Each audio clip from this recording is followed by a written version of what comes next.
असहाबे सुफा दे विचों 3 दी दावत कीती सैयदना सिद्दीक अकबर ने। सुभान अल्लाह, उच्ची करो। असहाबे सुफा में से 3 की दावत की। अच्छा, दावत इधर की ना, आशिक दे सन सरकार दे, दावत कर दी। उन्होंने गुलामां दे भी, उन्होंने शगीरदां दे भी आशिक सन ते घर खाना बुलाया ना, तवज्जो नहीं तुहाडी, उत्थे ही पहुंचा देंदे। और तालिब इल्म मदरसे च पहुंचाईदा नहीं, मौलवी नूं मसीत पहुंचा दी, तालिब इल्म नहीं बंदा पहुंचा सकदा है ना, पहुंचाईदा। उत्थे नहीं पहुंचाया, की कीता? उन्होंने कहा तुसीं पहुंच जाओ। तवज्जो, तबसरा नहीं करना, टाइम थोड़ा है, आ गए। अच्छा, सरकार मगरिब तो बाद अबू बकर सिद्दीक पाक मस्जिद नबी च गए। ओके हो गया, मस्जिद नबी च गए। अच्छा, उत्थे मस्जिद नबी च मगरिब पढ़ ली ना, पढ़ ली, इशा तक उत्थे ही। इशा मैं तुहानूं दसांगा कि अबू बकर पाक की कमिटमेंट की है, फिर तुहानूं पता लगेगा। जे टाइम नहीं पता, कमिटमेंट दसांगा, लेकिन तुसीं इत्थे चेक करो जरा, कमिटमेंट होई बंदे आने ने इस सरकार की बारगाह च। अच्छा, इशा पढ़ ली। अच्छा, खाना तनावल फरमाया कशान नबूवत, लंगर उत्थे कर लिया, तवज्जो है तुहाडी, कर लिया। अच्छा, इशा तो बाद फिर थोड़ी ढिल लग गई, गलबात चल रही, नाज़ो न्याज़ दीयां गल्लां, यारे घर ने, माहौल है, तवज्जो है।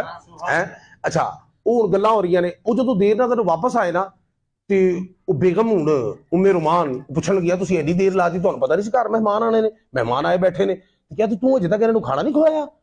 उन्होंने कहा जी मैं खाना जिहड़ा ना, मैं उन्होंने कहा खा लो, लेकिन उन्होंने कहा जी जब तक सिद्दीक नहीं आएंगे असीं नहीं खावांगे,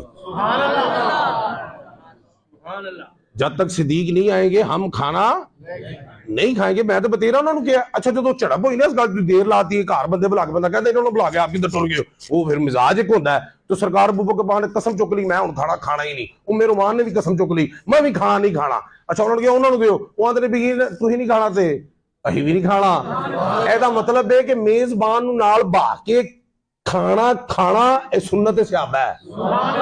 नहीं, जुमले नहीं समझते तुसीं। मेजबान नूं है नहीं, हम मेजबान है आप खाए खाएंगे नहीं, उन्होंने नाल बहाना है, इन्वेस्टर नूं नाल बहाना है, नाल खुआना है, एक ही सुन्नत है।